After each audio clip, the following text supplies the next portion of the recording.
5 сентябри соли 1977 парвози байни сайёравии Воячер 1 анҷом дода шуд ва 16 рӯз қабл аз ин 20 августи соли 1977 парвози Воячери 2 ба Кайҳон амалӣ гардид. ҳамин тавр бо парвози ин киштиҳои кайҳонӣ сафари пурҳаяҷону бесобиқаи коинот шурӯъ шуд. акнун тӯли 43 сол боз ин сафар барои омӯзишу кашфи коиноти пурасрор идома дорад.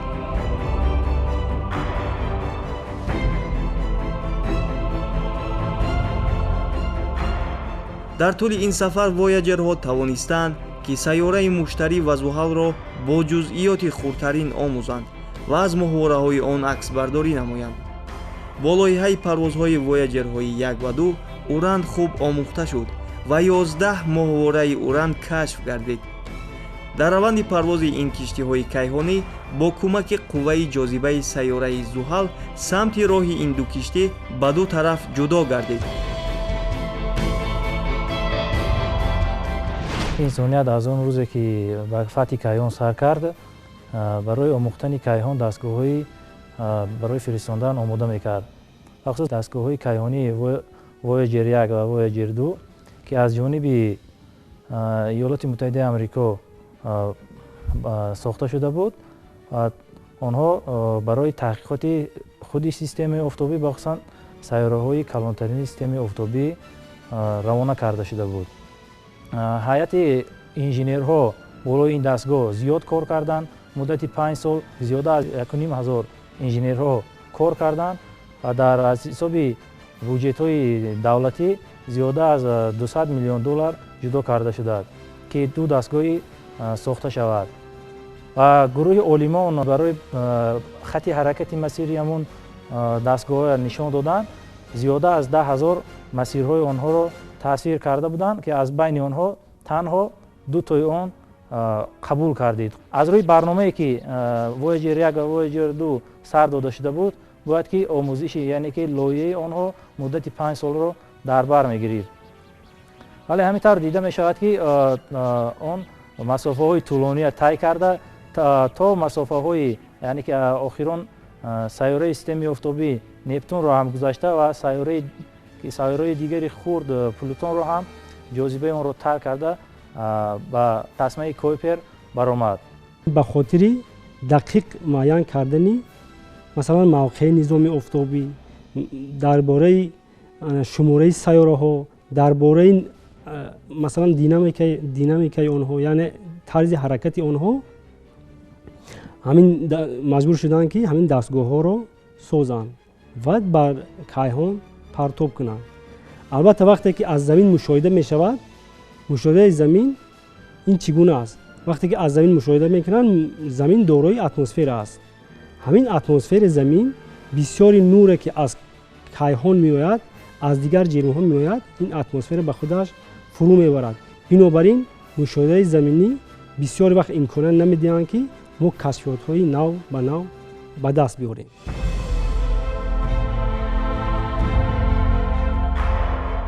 ба ҷуз аз омӯзиши низоми офтобӣ, вояҷерҳо аксҳои зиёди кайҳониро ки ҳеҷ гоҳ ин гуна аксҳо аз тарафи инсоният дида нашудаанд, аксбардорӣ намуданд.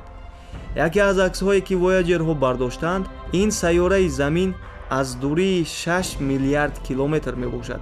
созандагони ин дастгоҳҳои сайёҳӣ ба ҳар дуи онҳо ба хотири эҳтимоли рӯбарӯ шудани ҳаёти баҷуз аз замин дар онҳо фитаи зарине насб карданд ки 50 саломи забони дунё дар он навишта шудааст.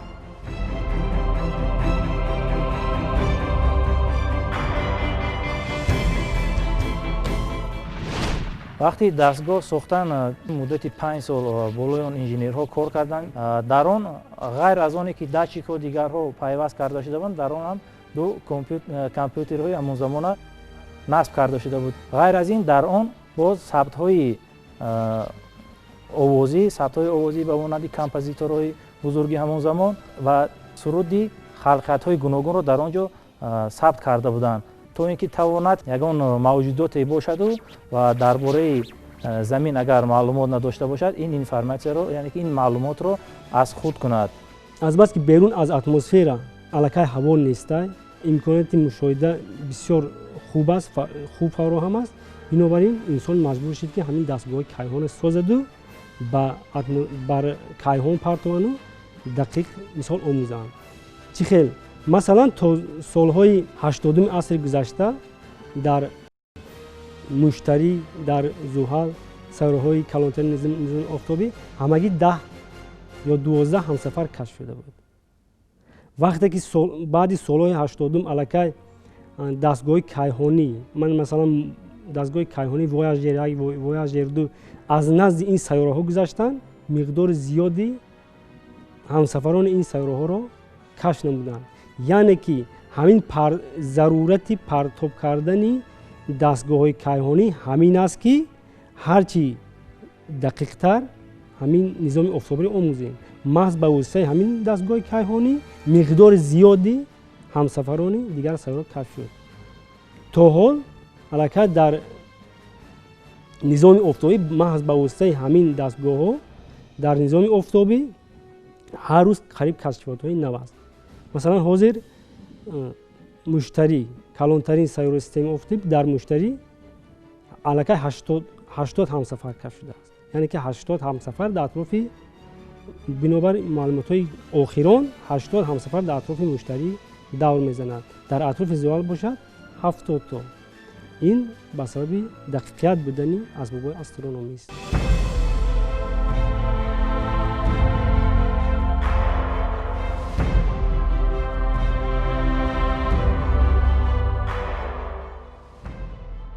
این دستگاه‌های سیاحی با کدام مقصد ساخته شده‌اند؟ اصلاً مقصد آنها برای آموزش نظام آفتاب میباشد که آنها وظیفه‌های خود را الکی انجام دادند. عین حال وظیفه این دو دستگاه آموزش محیط بین ستاره‌وی به خصوص ستاره آفتاب و پلازمای بین ستاره‌ها میباشد. سرعت واyager 1 به 17.7 کیلومتر ثانیه برابر بوده و سرعت واyager 2 15.64 کیلومتر ثانیه است. تا امروز این دستگاه‌ها از زمین در مسافه 22 میلیارد کیلومتر و 18.2 میلیارد کیلومتر قرار گرفتند. در سال 2012 واyager 1 از محیط بین سیاره‌وی نظام آفتابی برآمد و گلیوسفر را ترک نمود و به محیط بین ستاره‌ها وارد شد.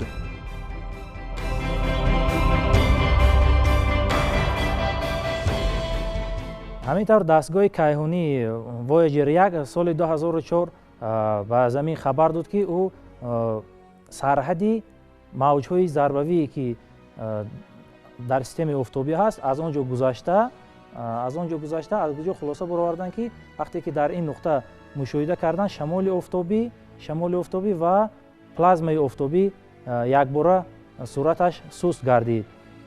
چون که شمال آفتابی این چی است؟ همون ذره‌های ذره‌ناکی که از آفتاب پرتافته میشه و به صورت کلان و فضا پهن می شود، آن تا مسافه هایی که جاذبه آفتاب اداره کرده می تواند تا همون مسافه پهن می گردد.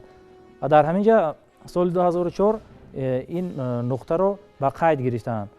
و در سال 2012 25 آگوست سال 2012 دستگاه کیهانی واyager 1 به سرحد گلیوسفر آفتاب آمد، یعنی که به گلیوپاوزا که در آنجا یک باره سرعت شمال آفتابی و پلازمای آفتابی و 0 میل کرده با محیط بین ستارگی برابر شد. ولی این را دیرتر تصدیق کردند، چون که پس از یک سال 2013 12 سپتامبر گروه عالمان به خلاصه آمدند و تحقیق کردند که این خبرهایی که از طرف دستگاه به آنها فرستاده شده است در مدت یک سال آموخته، بعد تصدیق کردند که این همون 25 آگوست سال 2012 به نقطه گلیوپاوزا یا که سرحد گلیوسفر رسیده بوده است و به محیط بین ستارگی برآمد. اصلا واyager 1 واyager 2 برای آموختن سیاره دور نظام آفتابی پیش بینی شده بود. وقتی که سالهای 80 بعد از سالهای 80 این دستگاه ها الکی بر این سیاره ها رسیدن، یعنی به سیاره مشتری، زحل، اوران، نپتون الکی رسیدن، در آنها مقدار زیاد همسفران کشف نمودند. خب در همسفران ولکان ها کشف نمودند که الکی ҳамсафарон инҳо чӣ ҳастанд? ҷисмҳои яъне сайёраҳои фаъол ҳастанд. вақте ки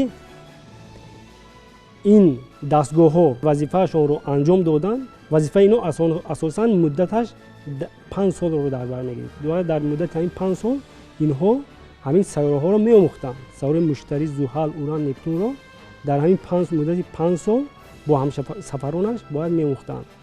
лекин азбаски баъди 5 соли расидан ба ин сайёраҳо диданд ки ин дастгоҳҳо хуб фаъол ҳастанд. ҳамаи масалан дастгоҳҳое ки барои омӯхтани сайёраҳо пешбинӣ шуда буданд хуб кор мекарданд, дар ҳолати хуби корӣ қарор доштанд. бинобар ин ҳаминро ба назар гирифта олимон дар назди худ вазифа гузоштанд ки дар ҳамин дастгоҳи кайҳонӣ мисои нав барномарезӣ карда ба мисол дигар минтақаҳои дури низоми офтобӣ масалан сафарбар кунанд.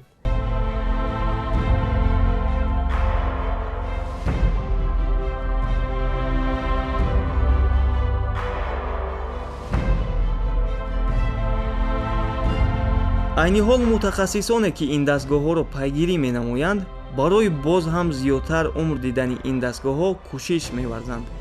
ба гуфтаи мутахассисон хусусияти илмии ин дастгоҳҳо ҳадалимкон боз то соли 2025 фаъолият менамоянд. дар ин муҳлат олимон дар нақша доранд ки муҳити байни ситоравиро ба воситаи ин дастгоҳҳо омӯзанд. ба хусус ситораи аз ҳама наздик ба ситораи офтоб буда алфа сентавраро. тақрибан то соли 2030 ин ҳарду дастгоҳ ҳамчун радиомавҷ хизмат мекунанд ва дар соли 2036 охирин радиосигналҳои худро ба замин равон мекунанд. олимон тахмин мекунанд ки бо эҳтимоли зиёд мумкин аст умри ин дастгоҳҳои сайёҳӣ 59 солро дар бар гирад. нақшаи 5-солаи истифодаи ин дастгоҳҳои сайёҳӣ акнун 43 сола мешавад. барои як сайёҳати кайҳонӣ ин муҳлат муддати зиёдеро дар бар мегирад.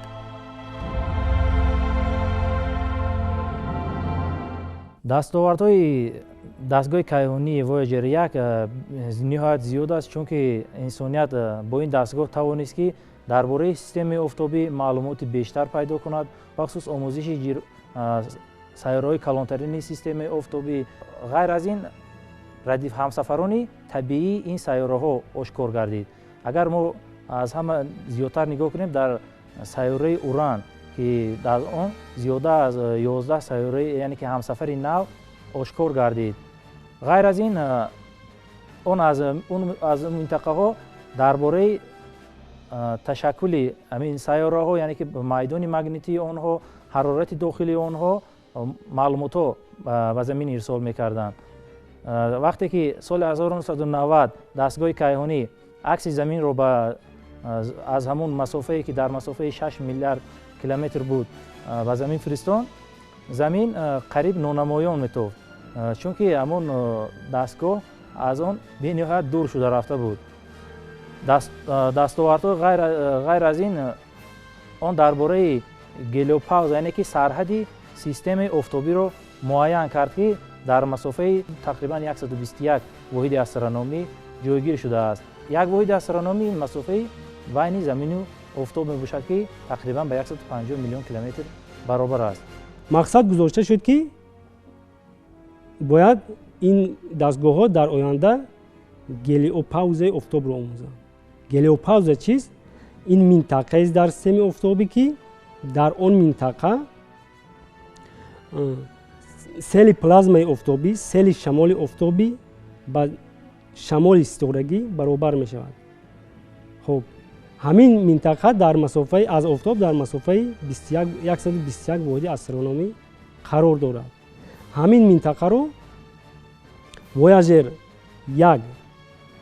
1 дар соли 2012 ва Воячер 2 дар соли 2018 убур карданд. яъне ба муҳити байни ситораӣ баромаданд. хоб вақте ки инҳо ба муҳити байни ситораӣ баромаданд, албатта бисёр маълумотҳои ҷолибе аз мисол аз олими муҳити байни ситорагӣ, олими муҳити байни галактикӣ бисёр маълумотҳои ҷолиб ва диққатҷалбкунанда доданд. мисол як нуктаи ҷолибаш ҳамин аст ки дар наздикҳои гелиопауза як девори гидрогенӣ аст. девори гидрогенӣ аст ки ҳамон девори гидрогенӣ ҳамин сайёраҳои низоми офтобиро аз афканишоти пурқуввати галактикӣ, пурқуввати дигар ситораҳои афканиши зиёддошта ҳифз мекунад. ҳамин девори гидрогенӣ дар натиҷаи чӣ ба амал омадааст? дар натиҷаи ҳодисаи бархӯрии шамоли офтобӣ ба шамоли ситорагӣ. вақте ки шамоли офтобӣ ба муҳити байни ситорагӣ бармехӯрад, ҳамин зарраҳои заряноки шамоли офтобӣ ба ҳангоми бархӯрдан як миқдор энергияшонро бар ҳамин муҳити байни ситорагӣ доданд. дар натиҷаи додани як миқдор энергияи кинетикияшон ҳамин муҳит бисёр муҳити чӣ шуд? тафсон шуд. ҳамин муҳит ба гуфти баъзе олимҳо метавонад ки ҳамин як дараҷа ҳамон афканишоти пурқуввате ки барои ҳаёт дар рӯи замин бисёр хатар дорад, то як дараҷа мисол пешгирӣ кунад.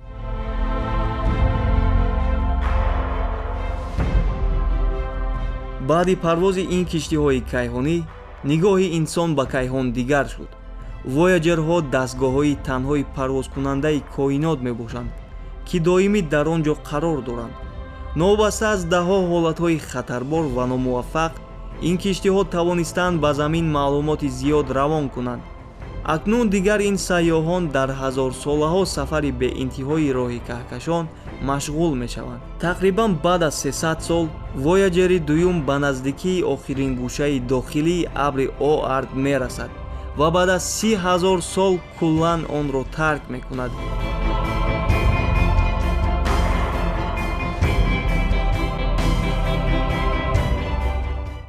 дастгоҳи Вояҷер 1 вақте ки соли 2019 муайян карданд ки энергияе ки захиравии он чӣ қадар боқӣ мондааст, ҳудуди 71% он боқӣ мондааст. аз ин ҷо хулоса бароварданд ки то соли 2025 дастгоҳи Вояҷер 1 амал карда метавонад аз рӯи ҳамон энергияе ки захира дорад. чунки ин дастгоҳ агар энергияи он боқӣ монад, метавонад ки муддати ҳазорҳо сол дар кайҳон ҳаракат карда то масофаҳои дурро тай карда ба низоми ситорагиҳои дигар рафта расад. агар мо сарҳади низоми офтобиро гелиосфераи офтоб гӯем ё ки гелиопаузаи офтоб гӯем, сарҳади низоми офтобӣ ин ба 121 воҳиди астрономӣ баробар аст. яъне ба 121 масофаи байни офтобу замин. лекин аз ин албатта гелиопауза гуфтем, агар ин гӯем, агар ин хусусияти магнитӣ дорад. яъне шамоли офтобӣ ин худаш майдони магнитӣ аст. ҳамон таъсири майдони магнитии муҳити байни ситорагӣ ба таъсири майдони магнитии шамоли офтобӣ баробар шуда ҳамин муҳитро чикор мекунанд? месозанд. яъне гелиопаузаи офтобро месозанд. аз ҷиҳати магнитӣ гӯем, агар то сарҳади низоми офтобӣ 121 воҳиди астрономӣ аст. лекин агар аз ҷиҳати ҷозибавӣ гӯем, масалан сайёраҳое ҳастанд ки аз офтоб дар масофаҳои ҳазорҳо воҳиди астрономӣ ҷойгиранд. ё ки мисол абри оорта гирем. агар аз ҷиҳати мисол таъсири ҷозибаи офтоб гӯем, таъсири ҷозибаи офтоб мувофиқи баъзе фарзияҳо то 2 соли рӯшноӣ аст. 2 соли рӯшноӣ. то 2 соли рӯшноӣ офтоб иқтидори ҷозибааш мерасад ки ҳамин ҷирмро дар атрофаш нигоҳ дорад. соли 1950 олим орд фарзия пешниҳод кард ки гӯё дар канори низоми офтобӣ дар масофаи аз 20 000 воҳиди астрономӣ, як воҳиди астрономӣ масофаи байни офтоб замин аст. дар масофаи 20 аз 20,000 воҳиди астрономӣ то 100,000 воҳиди астрономӣ як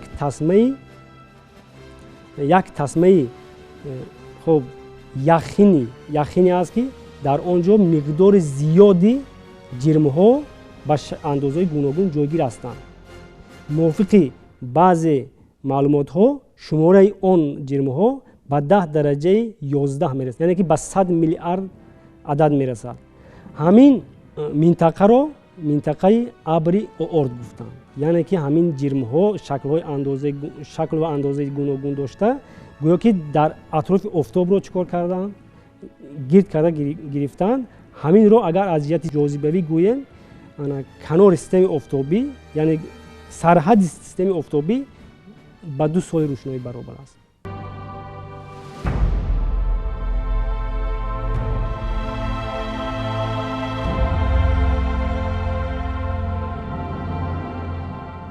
бино ба маълумоти телескопи ҳабл, тақрибан 2000 сол вақт барои вояҷери дуюм лозим аст ки абри оардро тарк кунад, ки ин абр аз ҷозибаи офтоб ба вуҷуд омадаасту муҳити байни ситоравии офтобро ташкил медиҳад ва барои расидан ба муҳити дигари абрии ситораҳо қариб 90,000 сол мегузарад. Тақрибан баъд аз 40,000 сол вояҷери якум ба масофаи 1,6 соли рӯшноӣ аз наздикии ситораи глиз 445 рад мешавад. вояҷери дуюм бошад аз наздикии ситораи роуз 249 мегузарад. вақте ки вояҷери дуюм ба ситораи роуз наздик мешавад, дар он ҳолат ситораи роуз аз ҳама ситораи наздик ба ситораи офтоб ба ҷои ситораи алфа сентавра мегардад.